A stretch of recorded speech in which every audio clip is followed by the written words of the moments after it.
So welcome everyone.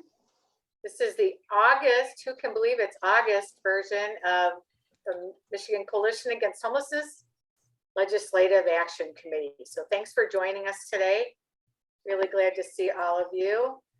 Want to welcome everyone and just ask that you can keep yourself on mute unless you're asking a question.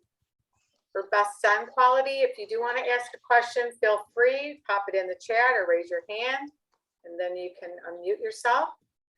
We are going to be hearing from our fabulous guest speaker, Amanda Carlisle, who's the Executive Director of the Washtenaw Housing Alliance. So great to hear from her today and all the advocacy and wonderful work that they've been doing. Eric's going to be giving us some federal updates once again. I will be covering a few state updates and a few things to note from Micah as well. And then we'd like to hear from you. What's going on with you around the state? Any issues that you're experiencing in your area? And then we will, oh, there's a typo. We will do this all again on September 6th, not August. September 6th, and we have a guest speaker, Tanya Phillips from United Community Housing Coalition.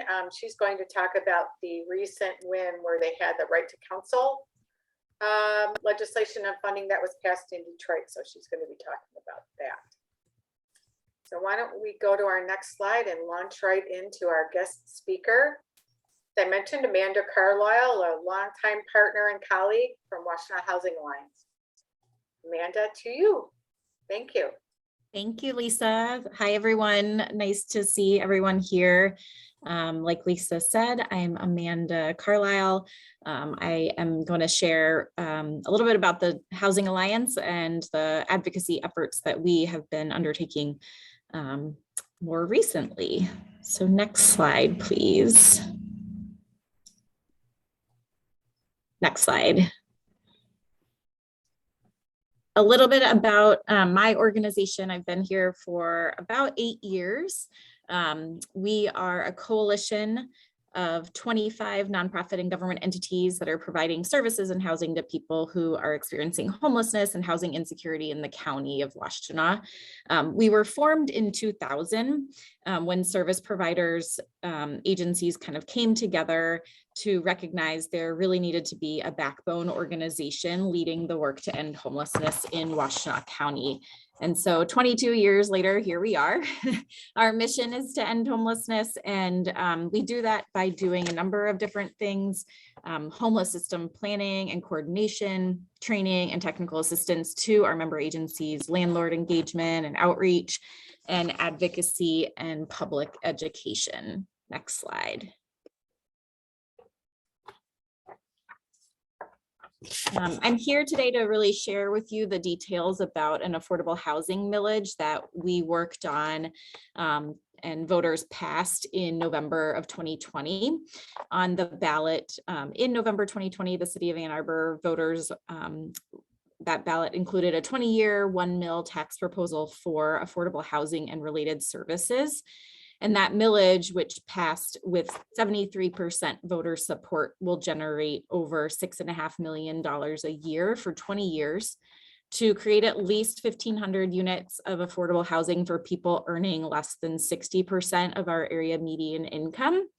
And it also has a resource, or it has resources to provide services to create approximately 375 of those units as permanent supportive housing. I'll share more details kind of throughout about how and why we got to this huge investment in affordable housing for our community, because hint, it did not happen overnight. There's a lot of work that went into it over the years. And so hopefully I can kind of encourage you all in your communities to think about kind of the shorter term and long term opportunities that there are. Next slide. So how we got to Proposal C. Our Housing Alliance, like I said, was formed with a network of different agencies and people coming together, committed to one goal of ending homelessness in our county. From that formation, one of the first big steps to the Housing Alliance took was to create the state's first plan to end homelessness back in 2004. And despite many changes to our environment over the years, including the Great Recession in 2008, the pandemic, this, that we're still experiencing, funding changes, government program interventions and defundings, et cetera. Our blueprint to end homelessness has really been our guiding document to end homelessness since 2004. I'll share more about additional plans and guiding documents that have been created over the years to help in our advocacy efforts. But I would say, in general, plans have been very helpful to our advocacy work. Several years ago, the WHA recognized the need for more robust advocacy and public education. So we really pivoted our agency's work to focus on local and state advocacy work. And I would say lastly, that smaller advocacy efforts over time created opportunities to pursue big changes at the right moments. Next slide, please.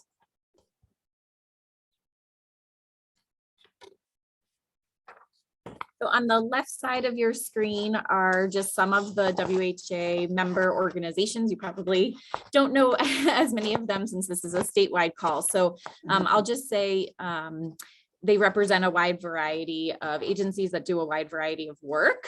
And that includes partners that do street outreach, emergency shelter, permanent housing programs, as well as providers like our public health providers and behavioral health providers, veteran services, children's services, senior services, just a number of different agencies that are partners of our work and probably partners that you all have engaged in your work as well.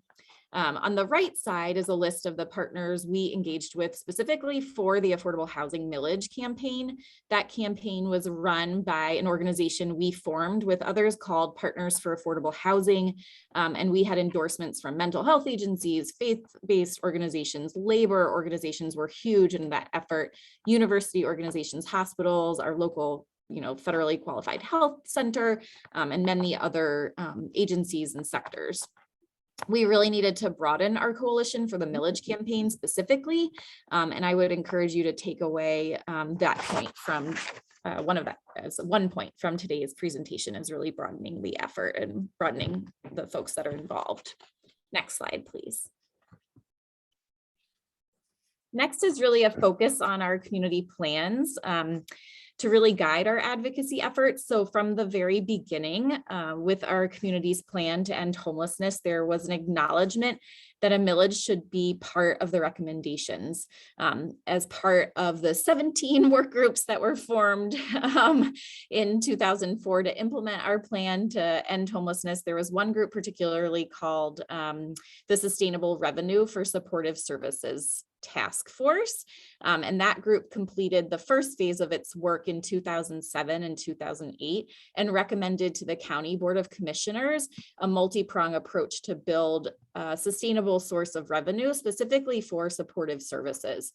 This included a millage for services and an endowment for permanent supportive housing services. So this recommendation came at the time of the Great Recession, just kind of on the cusp of the recession. So we moved forward. It was a little bit, daunting to have those recommendations at the same time that, government budgets were collapsing and whatnot, and revenue was, coming up short. So we really moved and pivoted towards advocacy and programming around an endowment, which was eventually established in 2011. And then when the timing was right, kind of 10 years plus later, we had evidence of the great need for the millage and could look to that to support that work. Next, in the middle of your screen is a screenshot of our county report called the Housing Affordability and Economic Equity Analysis. It's a mouthful. That was done in 2015. And this plan was not specifically focused on the homeless system of care, but rather affordable housing and economic development. And so it called for the creation of over 3,000 units of non-student rental affordable housing by 2035, among other recommendations. But that was one of the main recommendations of the report. Lastly, growing on the existing plans and work, the City of Ann Arbor, under the leadership of our local public housing authority, the Ann Arbor Housing Commission, commissioned a a kind of series of studies to look at the feasibility of developing affordable housing on underutilized city-owned properties, such as vacant lands and city-owned parking lots. And all of these community plans have really built upon one another and helped make the case for investment in affordable housing over time. Next slide, please. So specifically, this study from 2015 that the county completed with the help of a consultant known as CZB out of Virginia provided what I will call our roadmap for growing the supply of affordable housing. Once this report was presented to the community, we started advocacy efforts small with implementing some of the low to moderate impact recommendations of this report. This included advocating for zoning changes that would allow for the creation of accessory dwelling units, looking at brownfield policies to promote affordable housing, et cetera. As of recently, just this year, our city of Ann Arbor, our city council voted to approve transit-oriented transit corridor districts, which would grow, hopefully, the supply of affordable housing along transit corridors in our community. So many of these kind of low to moderate recommendations have either been implemented or are being implemented going thus far. Next slide. And yet, when the 2015 report was created, we really did not anticipate a trend that would make the supply of affordable housing even worse. So we had this goal of adding 3,000 units.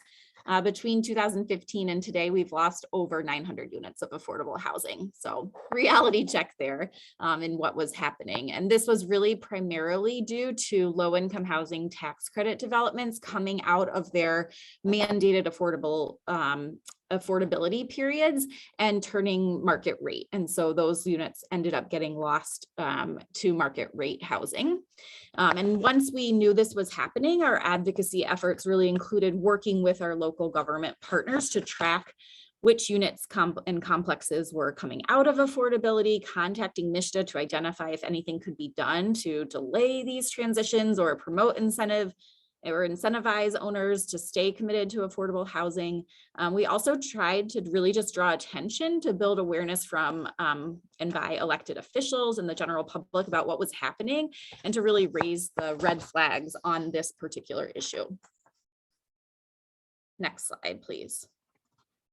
We also, I would say, used it to our advantage to get elected officials in the community to talk about bigger, higher level impacts and changes that we needed to make. We were losing all of these units. We really needed to do something bold in order to stop that from happening, but also build more affordable housing. So this slide shows you the front of a community engagement website that the city of Ann Arbor created to talk about the possibility of redeveloping its publicly owned land for affordable housing, back to that 2019 feasibility study that they had done that I showed you previously. The website has a ton of information about each site they were looking at and the feasibility of developing housing on each site. And I actually would really encourage folks to, on this call, to check out the website. It's listed below at the bottom and see how this engagement was done and what information was done ahead of time and what studies were done ahead of time. And really, I wanted to emphasize that WHA made sure to get homeless and affordable housing advocates out to all of the community engagement sessions, both they did in person at the time and virtual events and opportunities to really ensure that the redevelopment of these properties was going to be focused on affordable housing and not necessarily just any housing or housing at a higher, income level than we thought was really appropriate. Next slide, please. So here's just a slide showing the properties that were being discussed. I would say both big and smaller communities or properties. Not all were identified as being ideal for housing or affordable housing, but all have been really explored and studied and analyzed. And they really showed kind of what kind of development could be done on each of the properties through this analysis. And so then we use this analysis actually immensely in preparing for the affordable housing millage, proposal C. And the millage was really designed in such a way to utilize some of the city-owned lots, stretching our public dollars further in order to do so. Next slide. So the 2015 county study really focused and forced the WHA to pivot our work and focus on advocacy. It didn't happen overnight, but we slowly transitioned and transformed our priorities and repeatedly assessed where we were with the alignment with the county's study. And what also helped us pivoting our advocacy efforts was a huge loss. So I'll share about that. The picture on the right shows me speaking at the Ann Arbor City Council meeting in 2014, and many members from the faith community, homeless community, and affordable housing advocates are in the background standing up behind me. The City Council was considering selling a city-owned lot known as the Library Lot, a parking lot with underground garage that was adjacent to our downtown library. Many of the community members were opposed to the sale of the lot for all of the reasons you probably have heard before about why someone would oppose, development. While affordable housing advocates really praised its sale. And that was because the city would get a new building with some affordable housing units within that building, but also with that sale would come a donation of $5 million to our city's affordable housing fund. And so after several years of battles about this particular lot, there was a local campaign to essentially preserve the lot as public open space. I won't go into the details about that. There's a lot about that particular lot, but it ended up being that the Ann Arbor voters approved a charter amendment to protect that land from sale and keep it as open space going forward in perpetuity. This huge loss for affordable housing really meant a renewed sense, I think by all, to do something about affordable housing, the affordable housing crisis that we were in the county. And I think it really laid the groundwork for so much of what has happened, including the passage of Prop C. Next slide.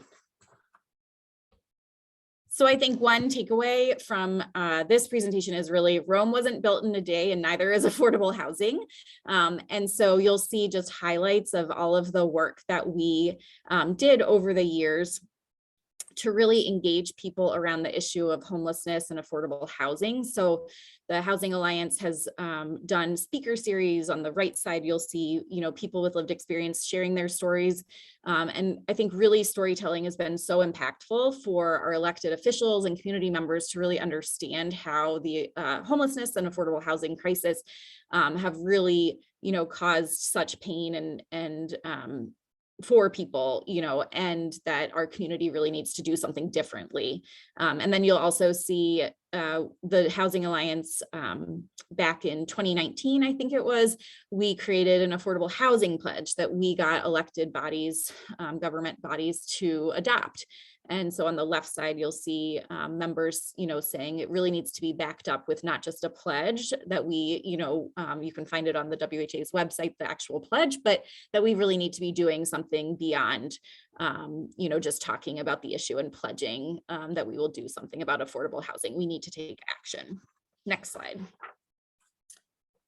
So for folks, I thought it might be helpful to just talk about the timeline for how we did Proposal C, specifically during the COVID pandemic, at the beginning of the pandemic. We started discussing the possibility of a millage in November 2019 when the city of Ann Arbor had completed its public lands analysis. And so we convened our work group in January of 2020 to really develop the millage policy proposal. WHA in, I think it was March of 2020, received a grant for voter polling, and I'll talk about more of that in a second. And voter polling was supposed to start on March 26th, I think it was, of 2020.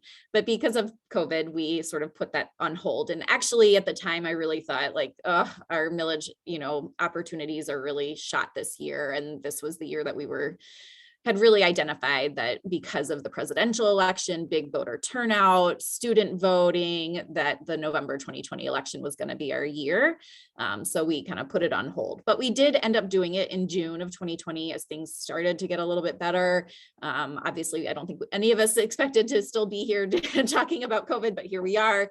And so City Council, we worked really hard, not shown here is all of the conversations with city council members and city staff and whatnot. But city council ultimately approved ballot language in July of 2020. And I would say we didn't have an ideal city council at the time to get this done. What really helped us was the messaging around, please let the voters decide. Let the voters get it on the ballot. You don't have to decide yay or nay, you're going to support or you're not going to support, but get it on the ballot and let voters decide. And the voter polling results really helped us with that, because they thought it was an issue that most voters would approve and want to work on and want to support. And so that voter polling really convinced the city council members to then put it on the ballot, which then got us to building a campaign. So our campaign formally started in August of 2020. We were obviously working on things, prior to that, but that's when we kind of launched our campaign. We hired a campaign manager, 2 campaign managers, fundraised for that Millage campaign as we were moving forward and doing it. And ultimately were successful in voters approving the proposal. So next slide is I think the voter results or the polling results. Yeah.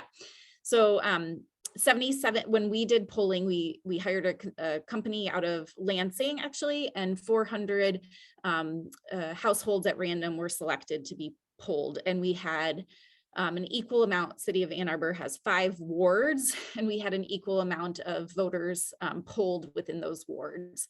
And so 77% of voters that were polled expressed strong support for the proposal. It was actually better than I expected it to be. And ultimately the millage itself was approved by 73% of voters. And so that really, I would say, aligned with how the polling went, with how the actual vote went. It also was really helpful that more than 75% of respondents from every ward supported such a millage. So we have some more conservative leaning wards and some more progressive leaning left leaning wards. And so really to see that support across the board, across wards, was really helpful in convincing some of the more conservative leaning ward city council members to even put it on the ballot. And then when asked, aside from COVID or racial equity, which problem or issue they were most concerned about, voters that were polled said availability of affordable housing was the top concern. And so that was really helpful, I think, not just for voter polling, but for other efforts that we are continuing to do in our advocacy. Next slide. So here is just the Partners for Affordable Housing, the PAH campaign. We obviously, because of COVID, we had to do most things virtually. We did do canvassing and whatnot, but it was really, a lot of it was done virtually to get information out. We held virtual town halls, et cetera, and we used our partners and endorsers across different sectors and whatnot to host their own town halls. We did Zoom kind of meet and greet, like neighbor to neighbor kind of things. We had neighbors write postcards to other neighbors to get the message out to please support the campaign. And I think if this slide deck is shared out, I'll just point to, we also provided an outreach toolkit to share information, and it has a lot of resources and messaging that we created and would probably be useful to a lot of you all as well, if you, not just for a millage campaign, but just around, affordable housing and homelessness and kind of what we were able to do. And then I would also say we partnered with University of Michigan folks to create videos and stories of people who have struggled with securing affordable housing. And we really tied it to, at the time, like essential workers, and really talked about the link between, COVID and essential workers and not having housing that's available near them. And we tied it to the city's transportation goals and, climate action goals. And so those videos, there's a series of 4 videos that we created all virtually during the pandemic. We had people basically record on their phone, and then that message, that video kind of was then sent. And a lot of it was done with infographics and whatnot. So we were able to do a lot with kind of few resources that we had at the time. Next slide. So next slide, voters, approved that, and kind of what's next. So we are in May of 2022 this year. We held an advocacy strategy session with our advocacy and communications committee, as well as key stakeholders. And we prepared WHA an advocacy guide to share more about recent advocacy efforts and other things that we've seen throughout the state or the country, such as, right to counsel that just passed in Detroit, and other things that we think, are exciting and things that we should be kind of talking about in the near future. So as the millage has, kind of passed, we are continuing to work on that, but we've also started to pivot to what's next and what can we be doing in order to improve the circumstances for people experiencing homelessness and housing insecurity in the county. So next up is just a couple of slides of what we've more recently been working on. Next slide. One of the key things is really about tracking and publicizing our goals and data. And so like I had shared with you, you'll see here, this actually hasn't been updated in a while. So we're hoping that the county will update it soon, but we have sort of now a visual tracking and a website that tracks kind of our affordable housing units and new units that are planned, new units that have come online since the creation of the 2015 county report, new units that are planned within 3 years of now, and then also the loss of units since 2015. What is really cool about this site, and I would encourage you to take a look at it at your own time, would be if you look on the top right side, it says choose local jurisdiction.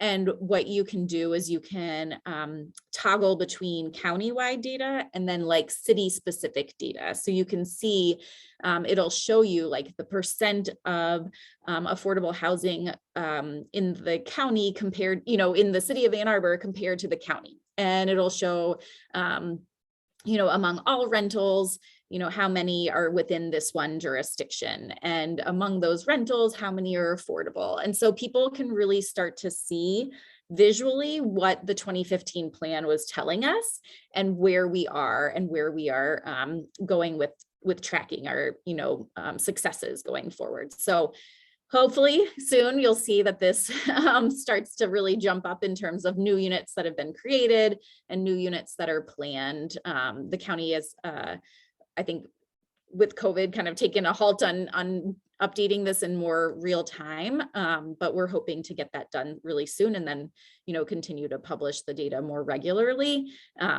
And because we have so much development now starting to be discussed and work its way through the process with the millage, we'll start to see that, kind of change over time, which will be exciting. So that's one thing, tracking and publicizing our goals. Next slide was really around preservation of affordable housing and also renter protections. These have really risen to the top, especially I think as a result of the 2015 study and the loss of units of affordable housing. And then more recently with COVID, just the identification of renter protections as being so critical with the eviction moratorium. We didn't see evictions happening. We didn't see people having to move and root their lives. And, there are protections that would like to see, in place in Washtenaw County to improve housing security for folks. So that's really kind of at the top of our priority list. The picture you'll see here on the right-hand side is Lurie Terrace. It's a senior affordable housing community. Several years ago, there were a number of issues with this community. It was a privately run senior affordable housing development, and there were a number of issues related to property management and whatnot. And there was actually some lawsuits around this property. And what happened was the city of Ann Arbor invested funds to purchase the property and preserve it as affordable housing. So now the Ann Arbor Housing Commission runs that, and we really protected over 100 units of senior affordable housing as a result. And that could have gone such a different way if we hadn't been doing the advocacy, if we hadn't had partners doing, legal services, providing fair housing resources to the folks at Lurie Terrace, and also the city investing, dollars into purchasing that building. And then, they're also, kind of renovating it over time as well. So that's just one example of something that, has come about since all of this has occurred. Next slide, please. I didn't talk, more specifically about the renter protections, but certainly we are working with the statewide coalition to get more renter protections in place and source of income discrimination ordinances in place. And we also are doing a lot locally as well there. Another local kind of thing that we're doing is really advocating for the federal and state resources that were intended to help those most affected by COVID, be provided to people experiencing homelessness and housing insecurity. And so we've done a lot of advocacy and work around how CARES Act dollars should be spent, how SERA dollars should be spent, how American Rescue Plan Act dollars should be spent. Next slide. Specifically, one huge advocacy win was that much of the city of Ann Arbor's $24 million in ARPA, American Rescue Plan Act dollars, have been allocated for housing, homelessness, and other human services. We did a really big push to get advocates out and speaking to city council members and city staff, as well as completing city surveys that were done about how they would spend the ARPA dollars. And so as a result, you'll see here, housing for homeless households at $1 million, unarmed police response, or unarmed response for crisis at $3.5 million, which we think will really impact those who are experiencing homelessness. Property acquisition for affordable housing at $3.5 million. Coordinated funding is human services, local human services funding, and they've invested more in that. Universal basic income, which we also think will be really, great for people experiencing housing insecurity and homelessness. So a lot of investments going towards, what we and our communities and coalitions priorities have been. At the same time, next slide, we have also found ourselves in the unfortunate situation of looking at decrease in resources for some parts of our homeless system of care and some, local resources. And so we've done a ton of advocacy. We've fortunately been able to get human services funding extended for another year as the county decides how best to kind of transition what that used to be known as their coordinated funding grant process to the new human services partnership. And so we are also working with county folks to really increase the allocation of resources that go into the new human services partnership, and thus hopefully securing more resources for our system of care. So it's never ending. The work doesn't stop. This is just one example of we had, great success with the ARPA funding for the city of Ann Arbor at the same time that we're trying to balance, having to do more advocacy related to safety net services provided by the county resources. So lots to do, lots more work to do, but these are just some of the recent advocacy opportunities and work that we've been doing as the Housing Alliance and our network of wonderful providers. So that's the end of my slideshow and presentation. I will just leave you with this looks, really impressive and lots of work that the Housing Alliance has done. And I would say we are a very small staff, and none of this has been done by ourselves. We are the equivalent of 2 full-time staff members. I'm the only full-time. We have 2 part-time staff as well. A lot of this work and the groundwork has been laid for many years by volunteers, by other partners in our community, by other, members of our coalition and agencies of our coalition. And so it's taken, time, and it's taken a lot of different people's time and resources to get us where we are. And we're, really fortunate to be in the case where we have this wonderful millage in place and whatnot. But I will just say it's not been done in a vacuum. You know, we've definitely been working together as partners across the community for many years. And so hopefully this will give you all just a little bit of encouragement to do the same. Thank you so much. This is super impressive, as you said, and just kind of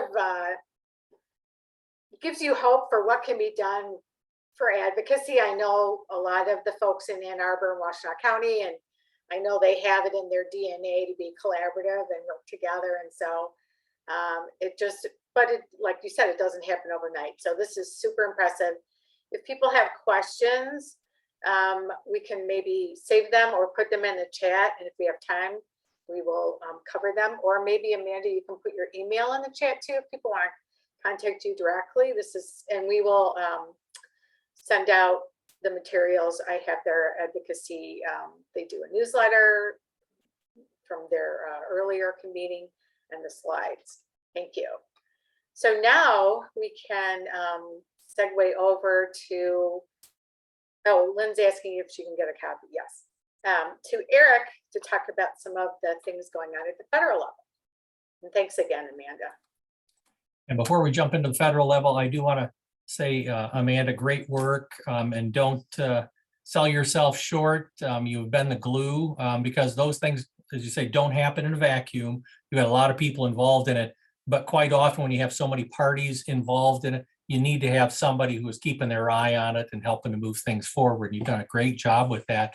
And I have to say, after you were finished, I felt exhausted with all the work that you're doing, because you guys are really, really engaged and involved in so many ways with respect to advocacy at the local level. And that's really part of what we want to impart on the folks that are attending this meeting. As you have already mentioned, hopefully this inspires people. And that's why we want to have that local report out incorporated into this regular meeting, so that people can talk about the kinds of things that are going on, whether it's issues they're trying to address or some of the wins that they have, to remind ourselves that we can be successful when we work together and try to achieve a goal.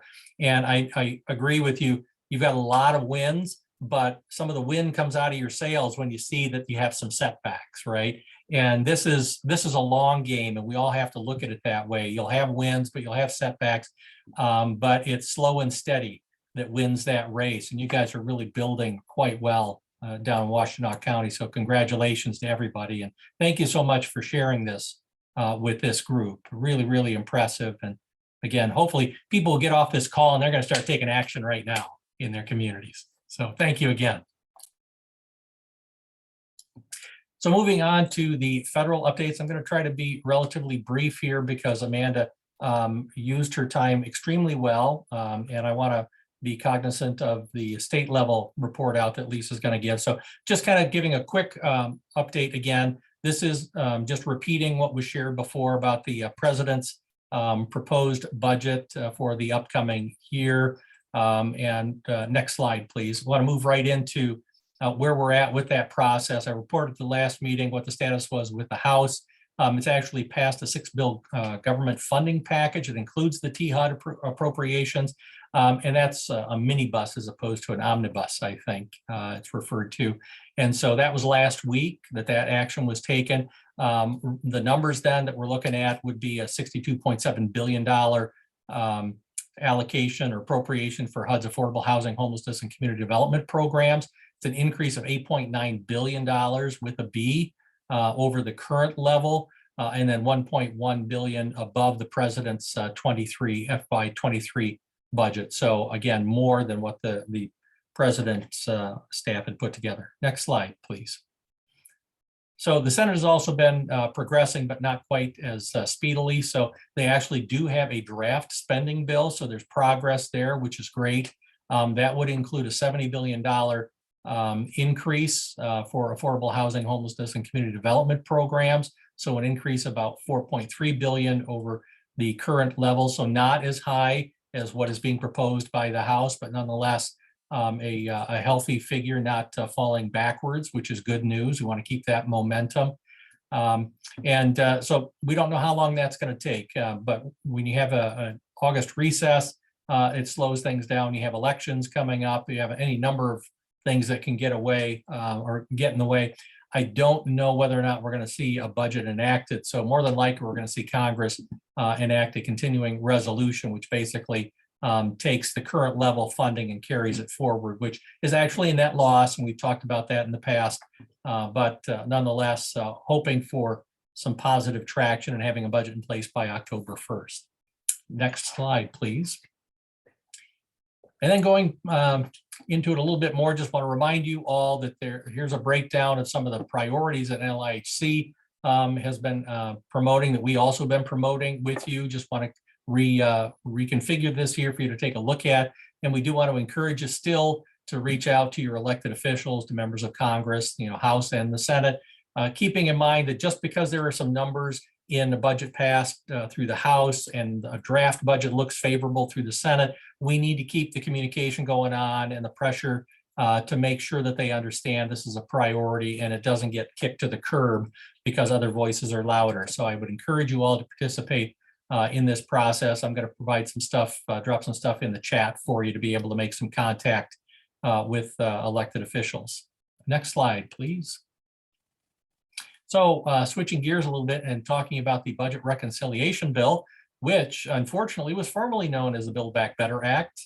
We've been talking about that and how Joe Manchin really was a fly in the ointment to progress when it came to what was proposed by President Biden. Now we're at the point where after many months of some real angst and I say trepidation and fear, that there actually has been some success in the negotiation between Senator Schumer and Manchin, and so they're actually looking at having some product being put forth. The bad news is, the good news is there's some funding that probably will be coming forth as a result of this. The bad news is it looks like it's going to focus on energy and healthcare. That housing does not fit in the mix on this. So we need to still continue to communicate about the importance of housing, even when we're talking about this reconciliation bill, because there's a chance something can be added to it. Again, if there's no voice advocating for it, it's not going to happen. So we encourage people to think in terms of reaching out and saying, hey, don't forget us when you're talking about this budget reconciliation bill.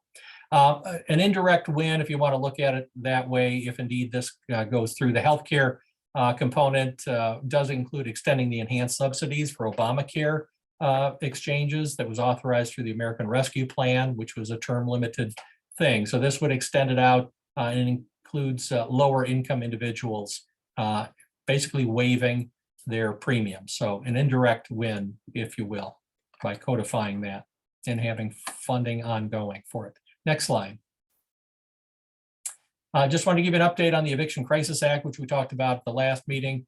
I wanted to let you know that the current status is that the Committee on Banking, Housing, and Urban Affairs Subcommittee on Housing, Transportation, and Community Development held hearings on it. So there's a little bit of progress there. With respect to the House Companion Bill, the Stables Family Act, that has not moved forward yet at this point in time, but there is an opportunity for you to take action through your organizations to join in on a sign-on letter. I'm going to drop that information into the chat box for you to be able to pursue that one. It's a very easy lift. So I would really encourage you to consider that if you haven't already.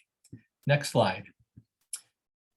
Another bill I wanted to talk about was the Fair Housing Improvement Act, which we talked about at the last meeting. Just want to let you know, nothing is happening with that. Okay, we'll keep you posted, but nothing new there.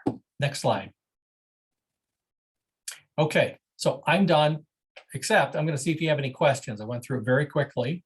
Does anybody have any questions for me that they'd like to ask now? I'm always available to chat offline or answer questions offline. But I'm not seeing anything right now, but please feel free to pop those into the chat box, and I am going to get busy dropping some things in the chat box for you, a number of links to help you with some additional resources. So Lisa, over to you. Thanks, Eric. Appreciate it. Great updates. On the state side, the state level, we are continuing to press for people to sign on our sign-on letter. I just popped that in the chat.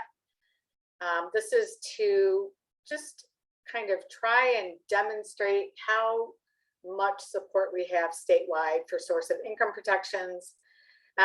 We are focusing this summer on getting testimony from people with lived experience and a few kind of moderate legislative targets that we're working on this summer. But we have about 53 signatures right now. I know some of you have signed and some of you have also promoted it, and some of your communications. Really would appreciate if you continue to do that. That would really be helpful to us. Next one, please, Eleanor. State budget updates. This was a big one, almost $76 billion for the upcoming state budget. Governor Whitmer signed on the 20th of July a portion of it, which was House Bill 5783. The final budget will be signed before 10/1. I know there's some discussions on tax credits, but and there's still a lot of ARP funding on the table, so more to come on that. Next slide, please. Wanted to update you on this because actually there have been some conversations around this short-term rental bill, which is known as the Lightner bill. House Bill 4722 was passed by the House, was referred to the Senate Committee on Reg Reform, and there hadn't been any real updates, but we do know that discussion on a negotiated version has been happening kind of behind the scenes. These are the things that the bill would do, these 4 points, and just wanted to say that, you know, in terms of organizations that are opposed to it, to the legislation, Michigan Municipal League and the Michigan Restaurant and Lodging Association, which really want vacation rentals regulated like hotels. The main points of disagreement have centered around tax policy and a potential registration of all short-term rentals and other regulatory policies. The main proponent of the legislation has been the Michigan Association of Realtors, who say that this bill restores property rights. So there have been negotiations ongoing that have been productive between the hotel and real estate industry, and they're looking to kind of have a negotiated version to act on possibly this fall. I will put a link in the chat, which Bridge, Michigan just had a nice article updating what's going on with that. So I will pop that in the chat. Next one, please. The long link, sorry. Nothing new on the eviction expungement bill, Senator Brink's bill, nothing that I've heard of. We are having ongoing conversations with a group known as the Michigan Housing Planning Body, which is kind of a committee of a lot of legal advocates that are working with SCAO at the state level, the Supreme Court Administrative Office, on kind of getting more robust and routine eviction data reported, because it's not something that's happening systematically. And so as the SARA funding kind of falls away and gets used, the next iteration is not here yet. We probably will have a gap. So we need to know, will evictions be going up or going down? And it's really a county by county thing. So this group is kind of looking at what can we do on a statewide level to really have good data. Next slide, please. As many of you know, many of you are administering the SARA program or involved with it in your counties and communities. Even though the portal closed, there are some applications that are being invited on the back end from SARA administrators if people meet certain criteria. There remains between 5 and 12 million, according to MISTA. They are suggesting that applications will continue to be processed, those that they've received or invited, through about September until the funding is expended, and they are evaluating that on really a week-to-week basis. So we are meeting with them the end of this week, and we'll continue to have our SARA peer-to-peer calls every month so that we can be up on the latest and greatest and any questions that people have about this program. And if you have any more updates in your community, you can pop it in the chat, please. Next slide, please. Here's 2 opportunities for public comment, and I can put these in the chat as well. HUD had a notice that they're inviting comments for the changes in the calculations to the 2023 FMR, fair market rent rate. Those are due by August 12th. And right now, I don't really have any comments on that. We are going to be digging into it and seeing what we want to suggest, but know that it is an open opportunity. And then MDHHS is also having public comment not due till September 5th on their Tanf, the state Tanf plan, which would be a 3-year plan. And it's a combination of state and federal funding that goes into Tanf here in Michigan. In Michigan, it's actually known as the Family Independence Program.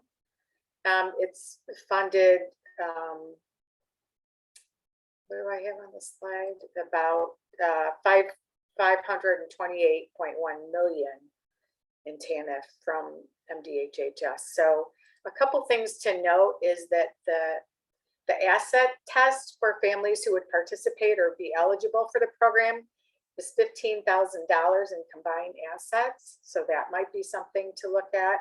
Suggesting it also includes emergency relief, relocation services, home ownership services, and home repairs, as well as utility restoration and shut-off prevention.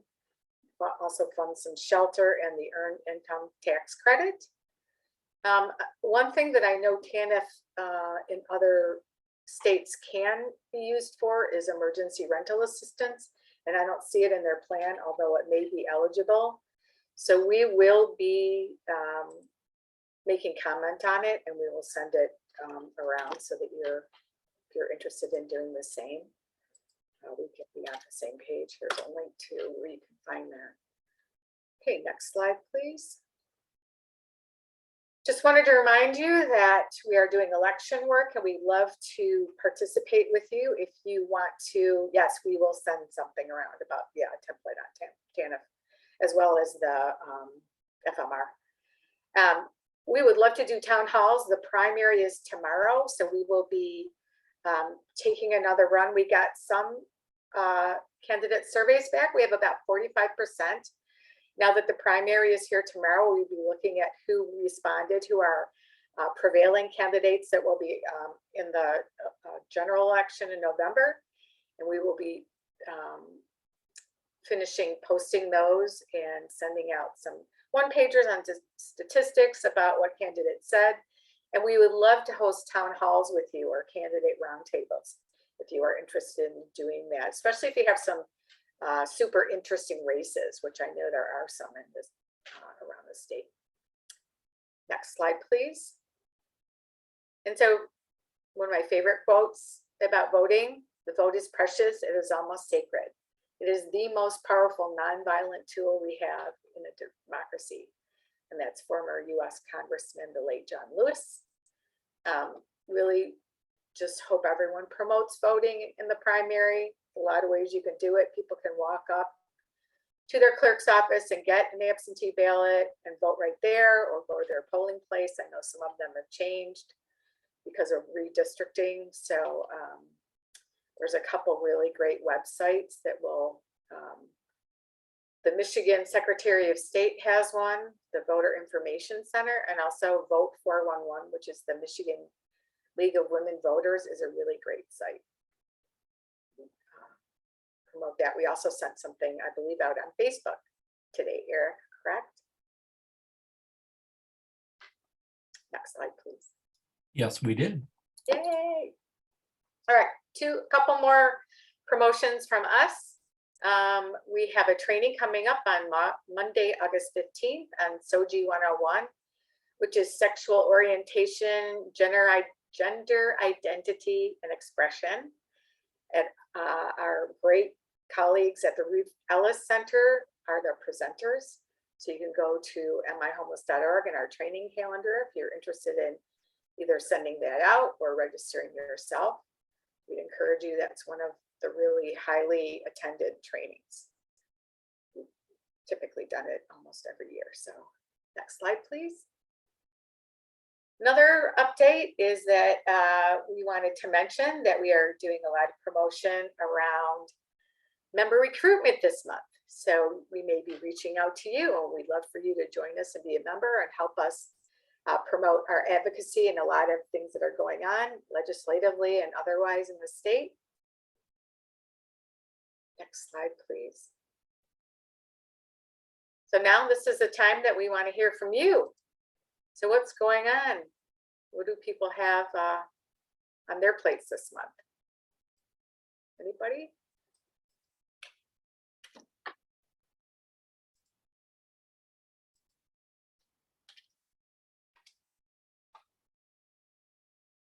I don't see any hands.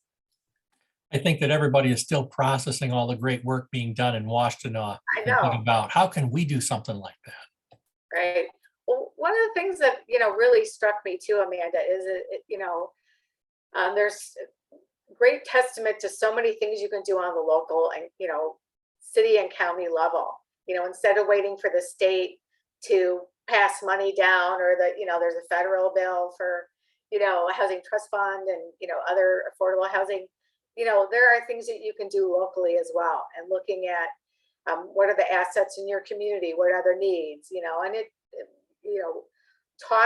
keeping your eye on the prize and talking about it, and looking at, from zoning to available land to eyesores that aren't being, run appropriately, and things that are timing out of their, income restrictions. There are so many different ways you can look at partnering and talking with folks about affordable housing and all the needs in the community. And so that was just, so impressive. Thank you. I just wanted to share one thing that kind of you just triggered in my memory, that we, like the public lands analysis, the city of Ann Arbor took it on.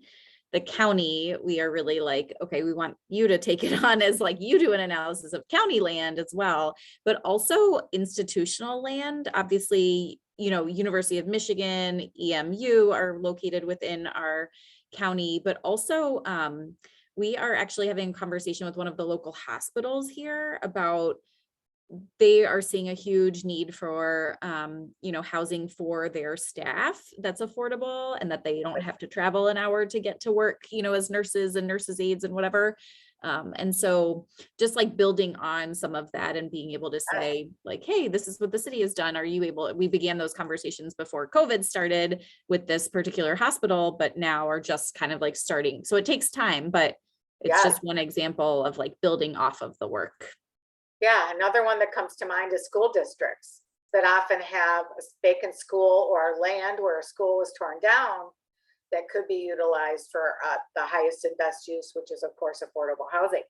So that's another opportunity there. So appreciate that. Yeah, hospitals are great partners as well.